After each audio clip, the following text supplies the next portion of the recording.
Bismillahirrahmanirrahim. Ya, Assalamualaikum warahmatullahi wabarakatuh.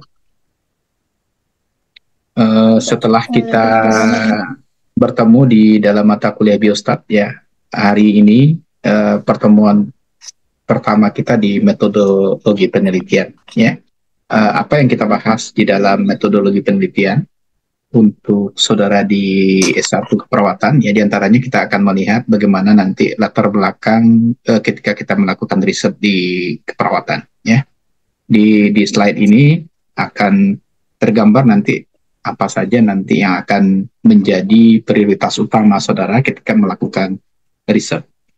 Saya mulai dari slide pertama.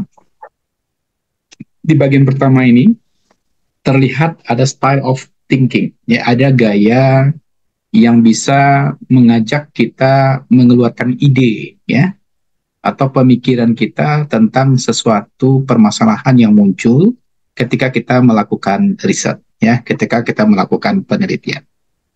Yang di dalam lingkaran ini dinamakan dengan sumber pengetahuan, ya.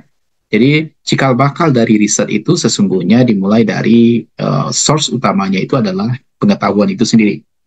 Maka ketika kita membahas yang dinamakan dengan pengetahuan, itu biasanya kita akan menitik beratkan kepada pemecahan masalah ketika kita mendapatkan suatu data di lapangan. Maka biasanya di dalam penelitian itu kita mengenal ada penelitian induktif dan ada penelitian deduktif. Jadi induktif itu nanti kita akan membuktikan teori dengan mencari ide-ide kecil, ya, yang kita kenal dengan premis-premis, ya. Premis-premisnya dimulai dari premis-premis minor sehingga nanti kita menghasilkan yang dinamakan dengan premis mayor. Premis mayor itu adalah sumber pengetahuan, ya. Kalau kita mengkaji metode deduktif, nah ini terbalik, ya. Metode deduktif kita sudah mendapatkan dulu hasil sumber pengetahuan ini. Kemudian hasil besarnya ini nanti kita akan preteli, ya, kenapa terjadi sumber pengetahuan itu. Nah, jadi kalau dari induktif itu dari hilir ke hulu, maka deduktif itu dari hulu ke hilir. Nah, jadi terbalik, ya, ketika kita melihat atau mempelajari kajian di dalam penelitian deduktif atau penelitian induktif. Maka sumber pengetahuan ini, saudara, ya, dimanapun saudara mempelajari kajian metodologi penelitian itu, dia dimulai dari yang dinamakan dengan common sense. Common sense ini dugaan kita, ya, terhadap suatu fenomena yang terjadi di lapangan. Contoh, kalau seandainya kita tidak makan makanan yang bergizi dan mempunyai vitamin yang cukup, ya, common sense kita, orang itu atau masyarakat itu akan kekurangan gizi. Itu common sense. Common sense ini nanti kita harus uji, ya, harus lihat bagaimana nanti common sense itu dikaji dengan bagian lain, ya. Common sense ini nanti kalau seandainya sudah dilakukan ujian lebih lengkap, dia menghasilkan sumber pengetahuan, ya. Jadi kalau di dalam metode penelitian, ya, atau katakanlah metode ilmiah, ya, kita mulai dulu dari yang dinamakan dengan masalah. Ya, jadi ketika saudara melakukan penelitian juga seperti itu, temukan dulu masalah. Biasanya kita, ya, di dalam common sense ini, nah, kita bisa mencari masalah ketika kita melihat adanya kesenjangan antara teori dengan data yang kita temukan di lapangan, yang kita kenal dengan istilah fenomena, ya. Jadi di dalam common sense ini nanti kita akan menghasilkan fenomena itu, segala sesuatu yang berbeda dari kenyataan di lapangan, ya. Contoh, ya, di lapangan saudara lihat orang yang berpendidikan tinggi di suatu kompleks misalnya, tapi ternyata perilaku hidup bersih dan sehatnya tidak mencerminkan pengetahuannya atau pendidikannya. Maka itu dinamakan dengan fenomena, ya. Jadi fenomena itu hadir ketika teori berbeda dengan kenyataan di lapangan. Kemudian dari common sense ini nanti kita bisa mengkaji hal-hal lainnya sehingga muncul yang dinamakan dengan sumber pengetahuan. Di antaranya case study. Case study itu adalah studi kasus. Studi kasus yang bisa kita lakukan hanya kepada satu orang responden saja. Misal, saudara mengkaji suatu kajian tentang pemberian pijat ya untuk pasien pasca stroke misalnya. Saudara kaji pasien pasca stroke itu mulai dari saudara lakukan pemijatan, kemudian apa-apa saja yang terjadi setelah dilakukan pemijatan, kemudian saudara lahirkan suatu teori bahwasanya misalnya pijatan saudara itu berhasil untuk penanganan kasus pasien pasca stroke. Itu dinamakan dengan sumber pengetahuan, ya. Nah, itu dinamakan dengan case study. Bisa juga nanti dia dihasilkan dari authority and tradisi, ya. Jadi kebiasaan baik, ya, yang dilakukan oleh suatu wilayah misalnya. Contoh, orang Minang lah. Orang Minang itu rajin sholat. Sebelum sholat pasti berwudu, ya. Ketika dia sholat dan berwudu, kemudian wajahnya bersinar misalnya, itu adalah authority and tradition, kebiasaan baik yang ya sedapat mungkin itu dilanjutkan, sehingga bisa menghasilkan personal hygiene, ya, kebersihan pada dirinya. Maka saudara katakan orang Minang itu pasti personal hygiene-nya baik. Maka ketika saudara simpulkan itu, dia menghasilkan sumber pengetahuan, ya. Kemudian juga dia dihasilkan dari postulat-postulat. Postulat ini kalau di keperawatan kita mengenal adanya teorema-teorema keperawatan. Ya, postulat A, postulat B, ya, yang menghasilkan biasanya kalau di dalam dunia kerja SOP, ya, Standard Operational Procedure. Misal, saudara melakukan kebersihan di KDM, ya. KDM itu apa aja? Kebutuhan dasar manusia, ya. Misal, di dalam kebutuhan dasar manusia itu harus mandi sekian kali sehari, ya. Kemudian manusia itu harus melakukan menggosok gigi. Ya, itu postulat-postulat itu lahir, sehingga kalau postulat-postulat itu benar dan menghasilkan suatu hal yang baik dan wajar, maka dia akan menghasilkan yang dinamakan dengan sumber pengetahuan. Oke, ya. Begitu juga dengan self-evident truth, ya. Jadi kebaikan, ya. Ingat ya, di dalam hidup kita itu ada dua faktor. Ada yang dinamakan dengan faktor ekstrinsik, ada yang dinamakan dengan faktor intrinsik, atau ada faktor eksternal, ada faktor internal, ya. Kalau self-evident truth itu berasal dari faktor internal. Kalau orangnya rajin, orangnya disiplin, masuknya tepat waktu, kuliahnya on time, ya, kemudian belajar terus-menerus, kemudian hasil misalnya IPK-nya bagus, maka self-evident truth-nya itu sudah menghasilkan suatu sumber pengetahuan bahwasanya orang rajin pasti berhasil, seperti itu, ya. Itu dinamakan dengan sumber pengetahuan. Kalau seandainya sumber pengetahuan itu berasal dari sains, penelitian orang terdahulu, atau penelitian yang berkaitan dengan apa yang kita riset misalnya, dia juga menghasilkan suatu sumber pengetahuan. Begitu juga, ya, kalau saudara melakukan personal experience, ya, saudara mencoba-coba, ya. Saya cobalah, misal, ya, kalau luka gunakan betadine.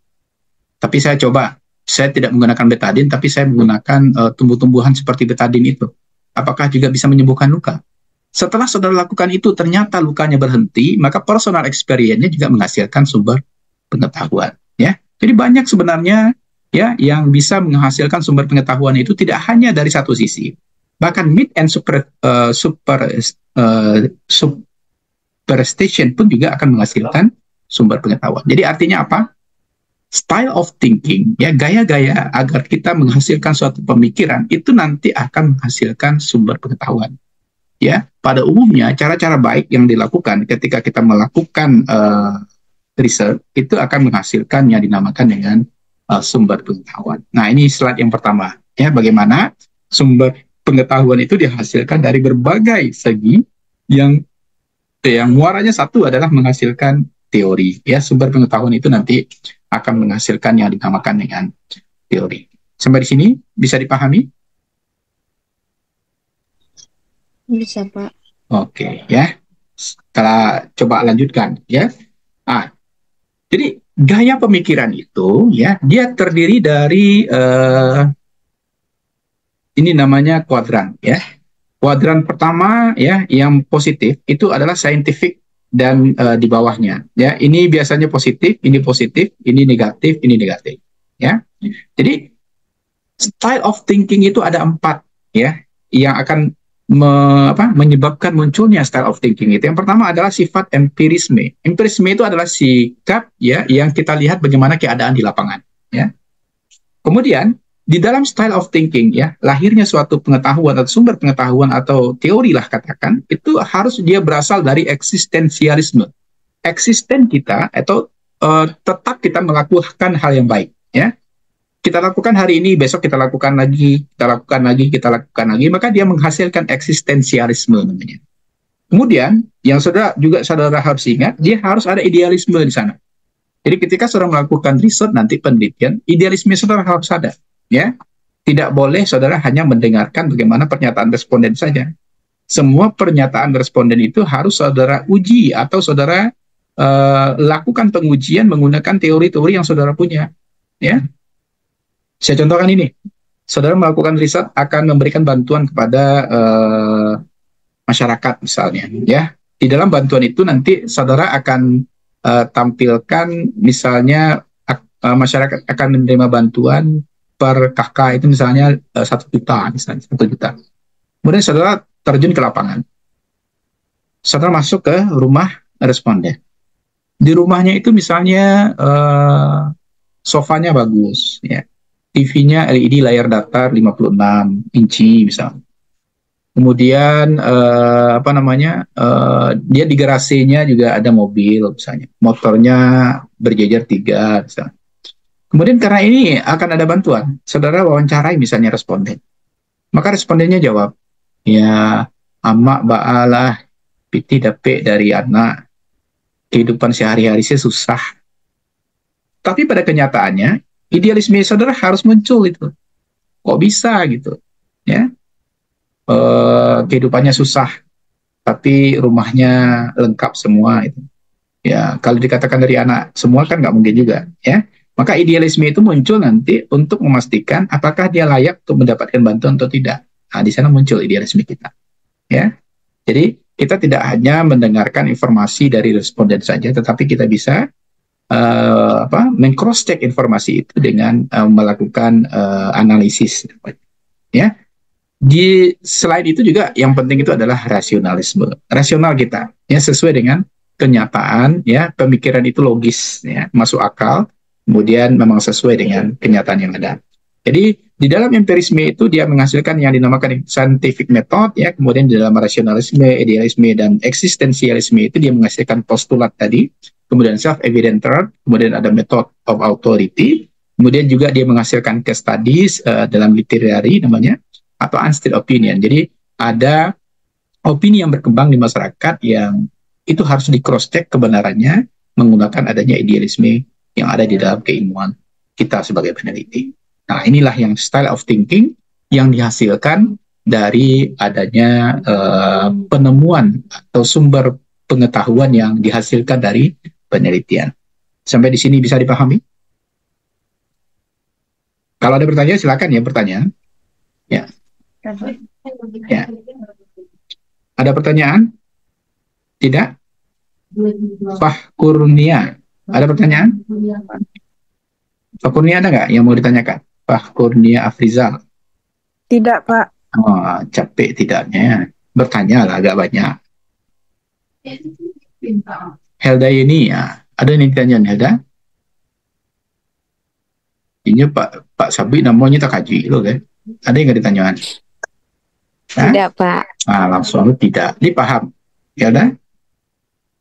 Insya Allah paham, Pak. Gila ya, saya percaya aja lah ya. Oke. Kita lihat sekarang bagaimana rasionalisme itu hadir ya ketika adanya eksistensialisme dan empirisme dan idealisme. Jadi sebenarnya kalau kita lihat ya bagian yang kita tunjukkan dari style of thinking tadi itu adalah bagian yang wajar ketika kita melakukan riset. Kita lihat yang pertama adanya empirisme. Ya. Empirisme itu saya katakan tadi lapangan. Ya.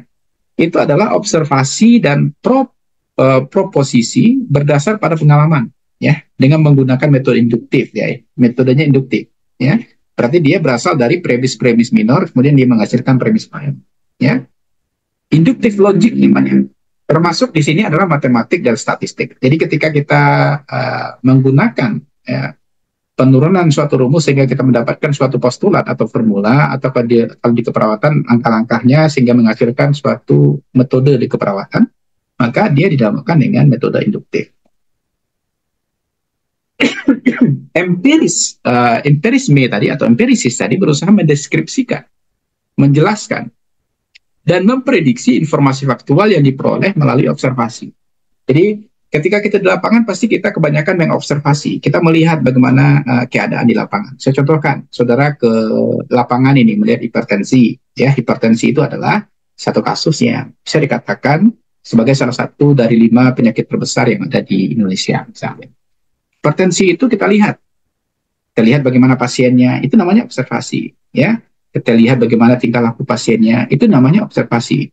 Kita lihat bagaimana TTV pasiennya, ya, dengan melakukan misalnya pengkajian fisik, misalnya itu dinamakan dengan observasi. Ketika saudara sudah dapatkan berbagai informasi atau berdasarkan observasi yang saudara lakukan ke pasien, maka saudara timbulkan atau munculkan suatu teori atau sumber pengetahuan baru misalnya. Ternyata pasien hipertensi itu gara-gara A, B, C, D, kemudian ketika dia tidak bisa melakukan A, B, C, D, maka lahirlah hipertensi. Itu dinamakan dengan postulat atau itu kita namakan dengan yang dinamakan dengan sumber pengetahuan. Ya, nah itu yang dinamakan dengan empirisme. Jadi contoh ini, saudara ke sekolah menengah atas misalnya, ya, atau SMK lah, biar agak sedikit anarkis ya. Saudara lihat dysminor misalnya. Dysminor itu adalah nyeri haid. Saudara lihat kepada siswi SMA yang sedang dysminor. Apa yang terjadi pada dirinya? Misalnya dia lesu, dia lemah, dia tidak bergairah dalam belajar misalnya, atau dia sering melamun, atau dia menahan rasa nyeri yang bersangatan sehingga tidak bisa melakukan aktivitas apapun, ke bawah aja mukanya misalnya. Itu observasi. Kemudian dari observasi yang saudara lakukan di SMA itu, saudara memunculkan suatu postulat atau saudara munculkan suatu sumber pengetahuan yang menghasilkan teori. Maka saudara sudah bisa mengatakan bahwasanya dysminor itu gara-gara A, B, C, D, kemudian menyebabkan pasiennya seperti A, B, C, D, seperti itu. Ya, itu dinamakan dengan empirisme. Apakah orang bisa bantah? Bisa, ya, apabila ternyata orang melakukan observasi yang sama, tetapi dia melihat ya kenyataan yang berbeda kepada responden yang dia observasi. Kan bisa saja ya. Dysminor itu kan ada levelnya, ada dysminor tingkat tinggi. Kebetulan saudara lihat dysminornya tingkat tinggi.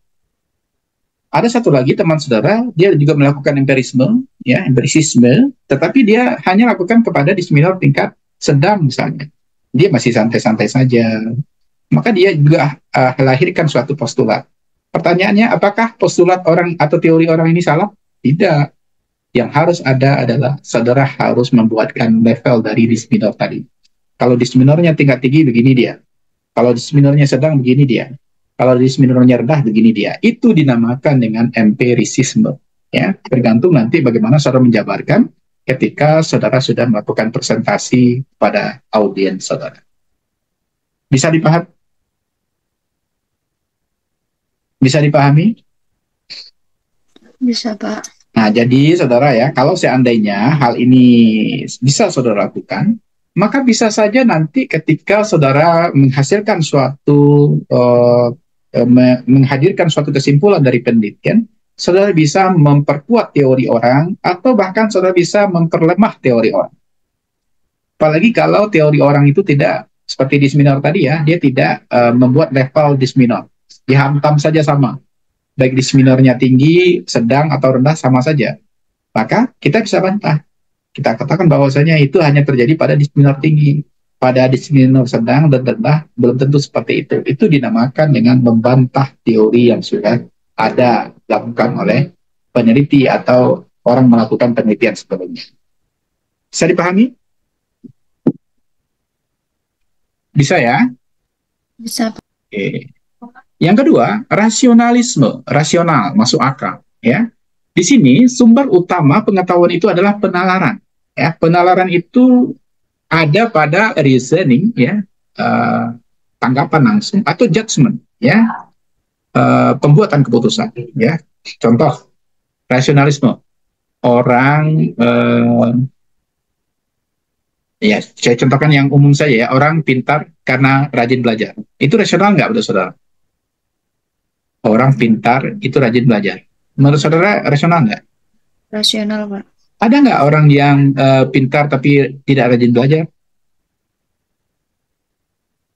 Ada, ya. Tetapi orang pintar, rajin belajar itu rasional, masuk akal. Tapi kalau seandainya ada orang pintar, tapi dia pemalas, itu mungkin barangkali ada, tetapi tidak rasional, tidak masuk akal. Ya, kenapa hal itu terjadi? Mungkin saja ya kepandaian yang dia miliki sudah turun temurun dari orang tuanya, seperti itu. Ya. Tetapi itu tidak rasional karena tidak ada latihan yang diberikan kepada personel seseorang itu sehingga dia rajin belajar. Tapi kalau dia rajin belajar, dia pintar karena rajin belajar, itu rasional. Ada proses yang menyebabkan dia pintar. Oke ya. Sekarang kan yang lagi fenomena itu Rocky Gerung tuh. Kalau saudara lihat Rocky Gerung itu lihat di rumahnya, ya. Rumahnya itu seperti pustaka. Ternyata dia rajin membaca. Jadi literasinya kuat. Jadi kenapa dia bisa menghafal banyak dokumen itu dalam satu waktu? Itu kenapa? Karena dia rajin belajar. Itu teori itu, ya. Secara rasionalisme itu terbukti kebenarannya. Oke, kalau Helda ini berapa buku satu hari dibaca? Itu seperti itu ya. Jadi kalau Helda ini tidak mampu menyampaikan secara menyeluruh apa yang ditanyakan audiens, ya masuk akal karena malas membaca itu karena itu rasional namanya. Jadi kalau orang pintar rajin orang rajin membaca itu pintar, maka orang yang pemalas itu tidak pintar. Itu masuk akal rasional seperti itu. Oke ya, paham ya? Nah, ini juga ya. Saya tanya paham, nah, nggak ada juga jawabannya. Jadi kita ragu antara paham dan tidak itu ya. Itu yang kedua rasional ya. Nah, kita lihat ini beberapa contoh gaya berpikir atau method of knowing. Yang pertama adalah Einstein opinion ya atau institution a priori method ya. Nih contoh. Angka 13 adalah angka sial. Itu rasional enggak? Coba jawab Helda. Angka 13 itu angka sial. Menurut Helda rasional enggak? Kalau apa jawabannya? Tidak, Pak. Tidak, kata Aca. Coba tanya sama orang Cina. Langsung iya. Ya.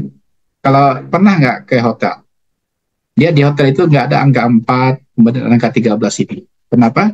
Nah, orang Cina itu menganggap angka ini adalah angka sial. Jadi, secara rasional, itu memang tidak rasional. Ya, tetapi banyak orang yang menggunakan hal seperti ini. Nah, itu dinamakan dengan Einstein opinion. Jadi ada opini-opini yang berkembang di tengah-tengah masyarakat yang sudah menjadi seperti sudah menjadi itu adalah hal yang benar, padahal tidak benar. Ya, yang benar itu jawaban C tadi. Itu tidak benar, tidak rasional. Kemudian di bawahnya, Laut Selatan dikuasai Ratu Selatan. Kalau Helda jawab pasti tidak ya. Tapi coba saudara tanya ke orang yang ada di Jogja sana, ya, di pantai Laut Cina Selatan itu, di pantai apa? Saya lupa ya, saya pernah. Para kritis itu. Itu dia mengakui itu bahwasanya Laut Selatan itu dikuasai oleh Ratu Selatan. Makanya ada sesajen yang diberikan pada saat-saat tertentu. Sama juga kalau di Pariaman ya, ada Pariaman, ada Tabui. Ada yang tahu Tabui? Tahu, Pak. Nah, orang mana aja? Kok tahu pula Ca? Orang Jambi, Pak. Orang Jambi kalau Tabui. Ya, apa itu Tabui itu? Kalau ya Ca tahu tuh. Coba Ca terangkan apa itu Tabui. Cuman tahu aja, tahu tradisi aja, Pak. Cuman kalau makna-maknanya enggak tahu. Ya, yang Ca tahu aja apa itu? Makna Tabui. Yang Ca tahu apa? Tabui. Kayak apa tuh, Pak? Kayak ada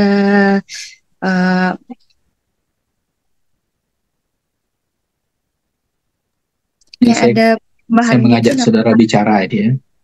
Kayak apa, Ca? Kayak ada persembahan gitu setiap persembahan. tahunnya gitu, Pak. Itu kalau ceritanya Helda ini yang tahu. Coba gimana ceritanya Helda? Helda ini dia orang Priaman nih. Langsung minta.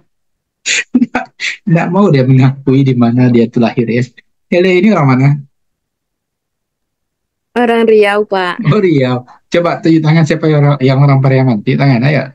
Ini harus bertanggung jawab nih kepada tradisi yang ada di kampungnya. Ayo, orang Pariaman siapa? Tunjuk tangan. Muti Agustin ya? Muti Agustin ya. Orang Pariaman. Orang mana? Riau, Pak. Dia langsung Riau. Dulu emak di Prihaman kecil langsung Riau. Dia di emak merantau nih. Ya, ayo siapa yang orang Prihaman? Ada nggak?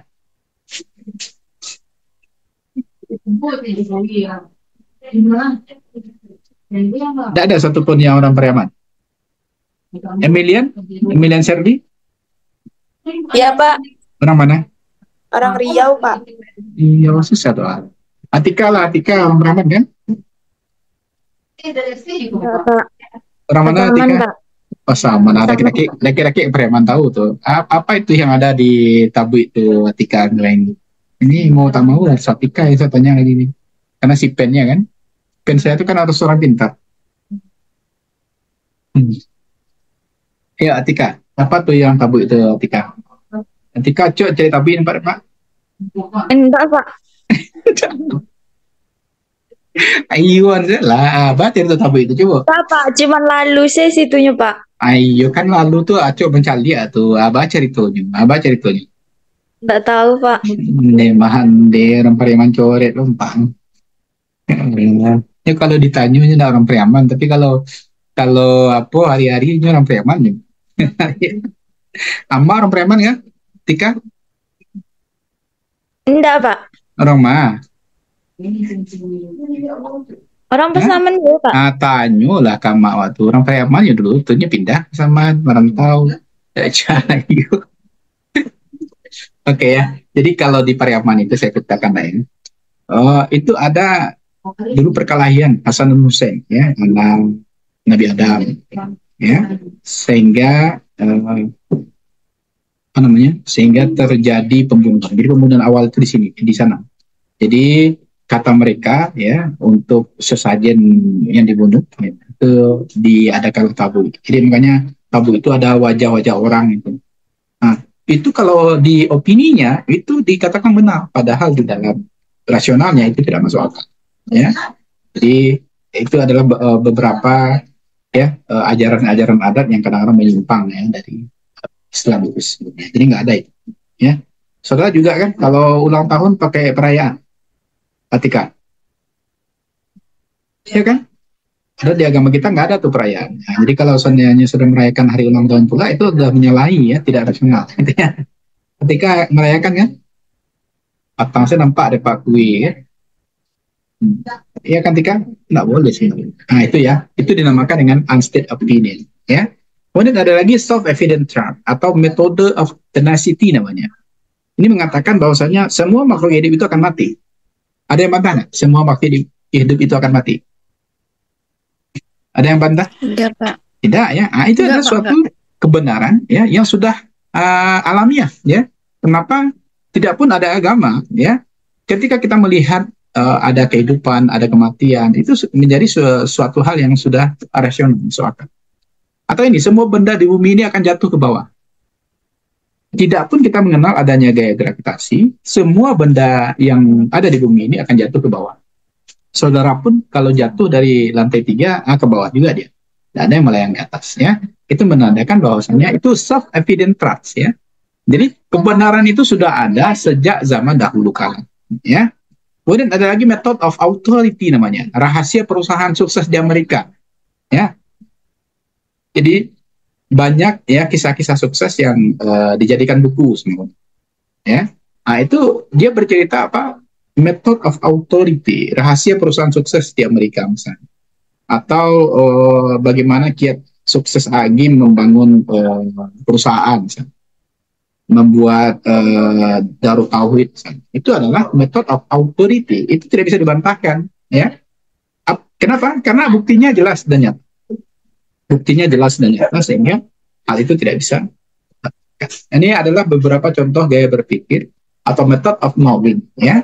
Yang lanjutannya ada literary style, studi kasus pada sebuah perusahaan teori motivasi Abraham Maslow misalnya. Kalau di saudara misalnya studi kasus tentang pijat di punggung kaki untuk pasien pasca stroke misalnya ya. Nah itu ada langkah-langkahnya itu pijatnya ya. Nah atau ada lagi postulat style ya, gaya-gaya postulat yang muncul misalnya simulasi difusi inovasi misalnya. Atau kalau di fisika ada E sama dengan MC kuadrat misalnya. Atau ada ciri sukses itu 3M kalau kata Agim ya, mulai dari diri sendiri, mulai dari yang kecil-kecil, mulai hari ini ya, seperti itu. Itu dinamakan dengan postulat yang ada. Kalau di saudara juga ada ya, juga bisa muncul itu misalnya teori A, teori B, teori C, sehingga nanti muncul suatu postulat. Nah, itu dinamakan dengan gaya-gaya yang postulat yang muncul. Ya, yang terakhir adalah scientific method ya. Scientific method itu adalah metode-metode saintifik yang sudah uh, teruji kebenarannya dan dia sudah merupakan suatu hasil dari penelitian. Itu dinamakan dengan scientific method atau metode-metode sains ya. Oke, ini beberapa contoh gaya berpikir ya atau method knowing yang ada di dalam metode penelitian. Oke, inilah bagian sains itu. Yang pertama, dia berdasarkan metode ilmiah ya. Jadi metode ilmiah itu mulai dari adanya masalah, kemudian melakukan dugaan atau hipotesis atas masalah yang ada, kemudian melakukan pengujian atas dugaan yang ada, kemudian melakukan eksperimen, kemudian menguji kajiannya dengan eksperimen, kemudian baru lahir suatu metode. Itu dinamakan dengan metode ilmiah atau lahir teori ya, metode atau sumber pengetahuan. Kemudian di dalam sains itu juga ada norma komunitas ilmiah ya. Dia seperangkat norma dan nilai profesional yang diinternalisasi oleh peneliti ya. Ada bagian-bagian yang harus saudara lakukan sebelum saudara melakukan penelitian. Contohnya ada informed consent. Informed consent ini adalah ya persetujuan yang diberikan oleh responden setelah diberikan penjelasan yang lengkap oleh peneliti. Nah, itu informed consent ya. Persetujuan setelah penjelasan. Apa itu informed consent itu? Saudara sebagai peneliti nanti harus menjelaskan bagaimana kaidah-kaidah penelitian yang akan dilakukan nanti. Kemudian saudara harus jelaskan keterlibatan responden itu nanti seperti apa. Ya. Selanjutnya saudara juga harus mengatakan apa hak dan kewajiban responden. Kemudian apa pula hak dan kewajiban saudara sebagai peneliti. Itu harus disampaikan di dalam informed consent. Kalau seandainya responden sudah mengetahui langkah-langkah itu, kemudian apa hak dan apa kewajibannya, kemudian baru saudara mintakan persetujuan responden dengan melakukan tanda tangan atas lembar informed consent. Nah, jadi tidak boleh ya saudara tanpa memberikan penjelasan apa yang akan dikenai atau terjadi pada responden nanti, saudara tiba-tiba minta tanda tangan saja. Itu nggak boleh. Apalagi kalau saudara sebenarnya tidak melakukan penelitian, saudara hanya tanyakan ya kuesioner itu ke teman-teman saudara, itu lebih fatal lagi. Ya, itu berarti di sana tidak ada norma komunitas ilmiah. Di mana di sana harus ada seperangkat norma dan nilai profesional yang diinternalisasi oleh peneliti. Ya, bisa dipahami? Bisa, Pak. Oke, ada nggak pertanyaan kira-kira? Belum ada, Pak. Nah, ini contoh ini ya. Kalau tidak ada pertanyaan, saya bertanya, saya pula yang jawab ya. Di dalam norma komunitas ilmiah ini, itu nanti ada suatu komite ya. Komite ini nanti bertugas untuk meloloskan penelitian saudara itu layak dilanjutkan atau tidak. Namanya adalah Komite Etik Penelitian Kesehatan. Ya. Komite Etik Penelitian Kesehatan ini nanti dia akan melahirkan yang dinamakan dengan ethical clearance. Ethical clearance ini adalah uji klinis yang dilakukan setelah membaca proposal saudara dan setelah saudara menjawab kurang lebih 26 pertanyaan yang diberikan oleh Komite Etik Penelitian. Jadi kita di Universitas Prima Nusantara ada itu Komite Etik Penelitian Kesehatan ini. Kalau saudara mau membuat kode etik nanti ya, atau ethical clearance atau lolos uji etik nanti, maka bisa saudara ajukan ke Komite Etik Penelitian Kesehatan yang ada di Prima Nusantara. Ya, jadi inilah dia adanya seperangkat norma dan nilai profesional yang diinternalisasi oleh peneliti. Ini harus informed consent itu harus dibikin dulu sebelum saudara melakukan penelitian. Lolos uji etik itu harus dilakukan sebelum kita melakukan penelitian. Kalau sudah melakukan hal seperti ini, maka dua kajian sains ini sudah bisa kita lanjutkan. Metode ilmiahnya pasti ada, kemudian nanti norma komunitas ilmiahnya juga jalankan, ya. Nah, itu di dalam sains ini. Kita lihat lebih detail. Apa itu sains? Ya, sains itu adalah pengetahuan atau body of knowledge, ya, yang terklasifikasi dan tersistematisasi, ya. Ya, jadi apa maksudnya ini? Klasifikasinya jelas, ya, kalau kita melakukan pengkajian terhadap sains, ya. Kalau ingin menguji A, langkahnya harus ada ini. Kalau saudara ingin melakukan injeksi misalnya ada SOP-nya, nah, itu dinamakan dengan pengetahuan, ya. SOP-nya itu lahir dari riset sesungguhnya.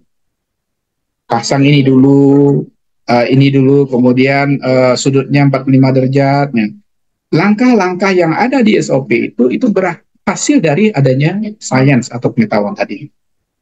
Yang kedua, dia terorganisasi berdasar satu atau lebih teori sentral dan sejumlah prinsip umum. Nah, ini dia soal sains. Makanya ketika kita melakukan tindakan-tindakan keperawatan di rumah sakit itu selalu ada SOP. Ya. SOP itu lahir karena memang adanya langkah-langkah yang harus diikuti oleh pelaksana tugas atau tenaga kesehatan atau perawat yang menangani kasus-kasus tertentu. Ya. Kemudian di dalam sains itu biasanya diekspresi secara kuantitatif, ya. Dia diekspresi secara kuantitatif. Contoh ini, saudara melakukan pengukuran suhu, maka saudara akan temukan nanti 38 derajat, ya. Akan temukan nanti 37,5 derajat, 36,9 derajat. Itu dihasilkan secara kuantitatif, ada angkanya, ya. Nah, itu yang dinamakan dengan sains, ya. Kemudian pengetahuan itu nanti memungkinkan untuk memprediksi dan dalam beberapa situasi untuk mengendalikan kejadian di masa datang. Jadi kelebihan dari sains itu dia bisa memprediksi bagaimana kejadian yang sama itu akan terjadi di masa yang akan datang. Di dalam SPSS kita namakan dengan odds ratio. Kemarin saya sudah singgung sedikit ketika kita melakukan pengujian chi-squad. Ya, ada di sana odds ratio. Odds ratio itu berfungsi memprediksi bagaimana kejadian yang sama itu terjadi di masa yang akan datang. Jadi ketika sudah dapatkan temuan A di dalam prostat misalnya chi-squad-nya sekian, maka di bawahnya nanti akan ada odds ratio. Ya, odds ratio itu adalah sebagai bagian untuk menguji bagaimana kejadian yang sama terjadi di masa yang akan datang. Bisa dipahami? Bisa? Bisa, Pak. Ada yang mau ditanyakan? Saya silakan. Kalau ada. Kalau tidak ada, ya harus ada gitu ya. Masa ada bertanya? Nah, ya. Ca, ada yang mau ditanyakan, Ca? Sejauh ini belum. Sejauh ini belum. Sejauh mana yang udah? Ini belum ada, Pak. Ini nanti saya selesai pertanyaan tidak ada. Tanya-tanya juga lah. Ini seolah-olah saya pintar banget menyampaikan tanpa ada keraguan dari saudara itu menerima. Ada?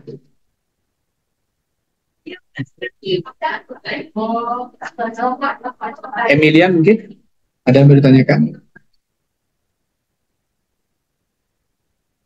Emilia? Tidak ada pula. Siapa yang ada ya? Pas yang saya tanya itu ada gitu. Etikal. Etika ini selalu bertanggung jawab ya atas pembelajaran ini ya. Kalau tidak ada lagi harus Etika yang bertanya lagi. Apa pertanyaan Etika? Silakan Etika.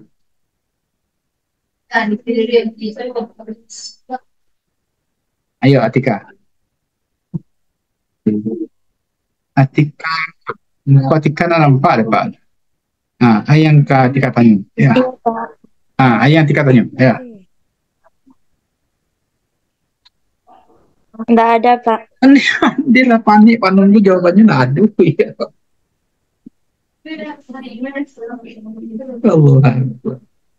Kalau mau tahu seorangnya Pak.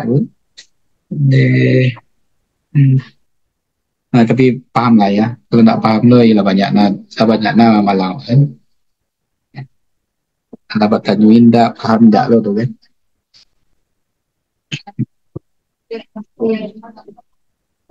Oke, kita lanjut ya. Nah, ini dia metode ilmiah itu ya. Metode ilmiah itu yang pertama dia harus penilaian terhadap pengetahuan itu yang lengkap ya. Jadi kalau saudara nanti mengkaji misalnya kecemasan ya, kecemasan itu kan ansietas ya. Maka penilaian terhadap kecemasan itu harus menggunakan instrumen yang tepat. Misalnya sudah menggunakan HARS ya, Wrong Baker anxiety misalnya, melihat wajah ya. Itu kita harus dapatkan penilaian yang tepat terhadap kecemasan itu. Kecemasan tahu ya? Sudah belajar kan? Cak? Sudah, Pak. Nah, dengan apa saja di tes kecemasan itu, Cak?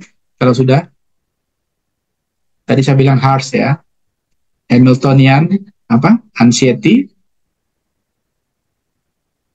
terakhirnya scale ya, scale ya, HARS. R-nya apa, Cak? Ayo. Oke, kalau selain HARS, apa lagi, Cak, untuk menilai kecemasan itu?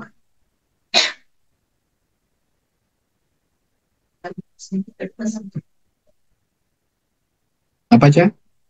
Jadi banyak ya penilaian kecemasan itu.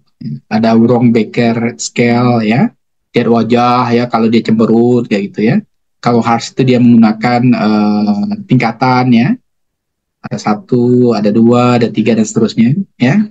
Nah kalau Wrong Baker, itu yang penting di dalam metode ilmiah itu adalah penilaian terhadap pengetahuan itu relevan.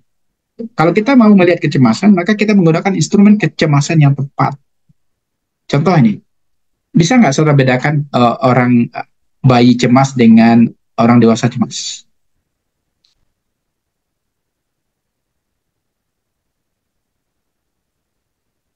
Ayo, bisa nggak saudara bedakan bayi dengan orang dewasa cemasnya seperti apa?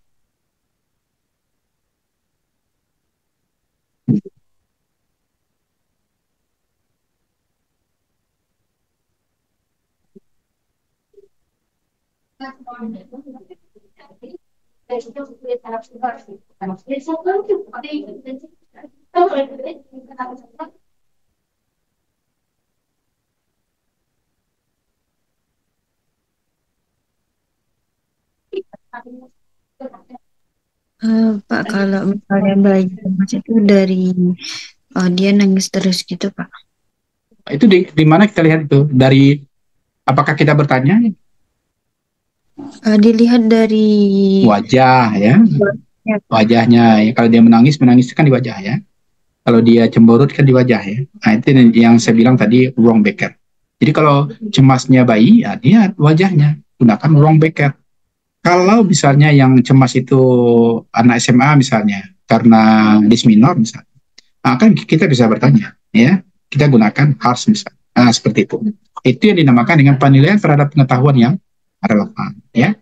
Kemudian yang kedua pembentukan konsep dan spesifikasi hipotesis, ya. Jadi pembentukan konsepnya seperti apa. Kemudian spesifikasi dugaannya bagaimana.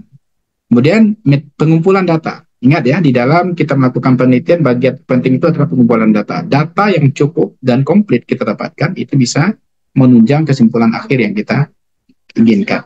Kemudian pengorganisasian dan analisis data dengan cara yang relevan. Ya. Evaluasi dan pembelajaran dari temuan atau hasil riset. Ya. Penyebaran informasi riset. Ya. Memberikan penjelasan, membuat prediksi, melakukan aktivitas pengendalian yang diperlukan. Ya. Ini itu yang ada di dalam metode ilmiah. Nah, kemudian nama komunitas ilmiah. Kalau saudara sudah jelas itu di keperawatan itu ada PPNI, ya.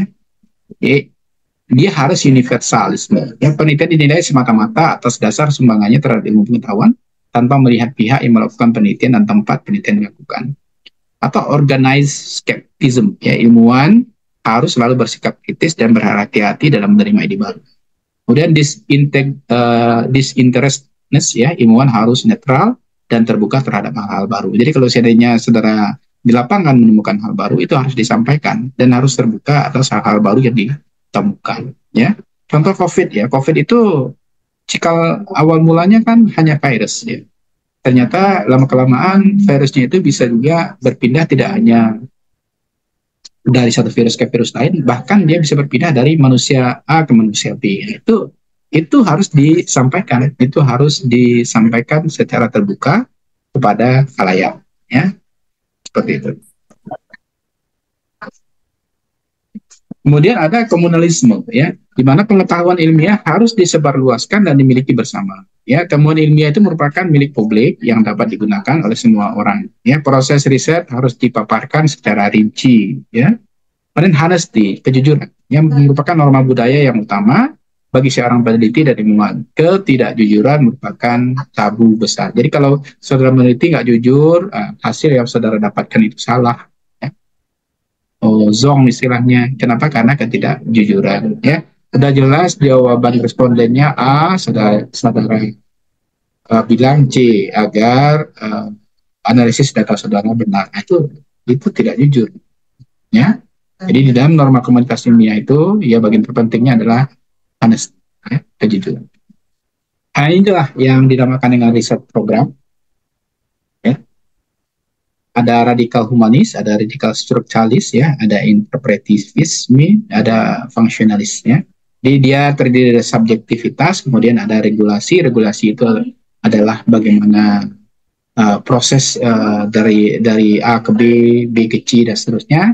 Kemudian ada juga yang temuan itu berubah, ya, itu harus disampaikan dengan terbuka pada khalayak. Nah, itu dinamakan dengan paradigma riset. Oke. Di dalam paradigma riset ini kita mengenal adanya scientific research. Paradigmanya adalah kualitatif, risetnya adalah riset kualitatif. Kemudian ada lagi paradigma kuantitatif, risetnya adalah kuantitatif. Ada sebagian orang yang melakukan riset itu secara mix, ya, mix method. Jadi metodenya di-combine, ya, antara penelitian kuantitatif dan penelitian kualitatif. Saudara biasanya seperti itu.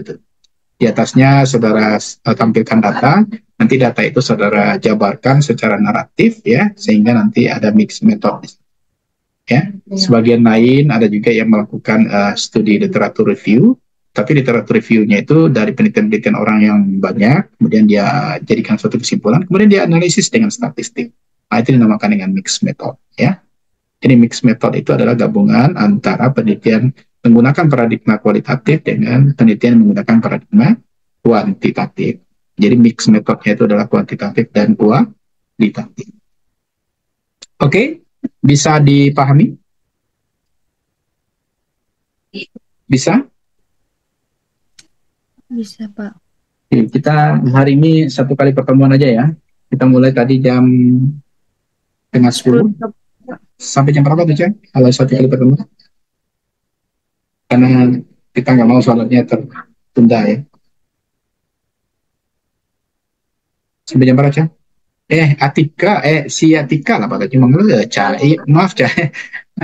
Si kenapa Atika? Sampai jam berapa, Atika? Sasi, lupa, Pak. Atika, sampai jam berapa, Atika? Lalu satu pertemuan sampai jam 11.30, Pak. Sudah habis tuh. Iya, Cak. Iya, Tika. Iya, Cak. Coba Tika lihat dulu ya, Pak. Gata kepala Pak dia, Tika. Coba banget. Sebenarnya sampai jam berapa, Cak? Harusnya nggak sampai 11.30, nggak, Cak? Harusnya udah lewat. Nah, ini kalau satu pertemuannya. Iya, Pak.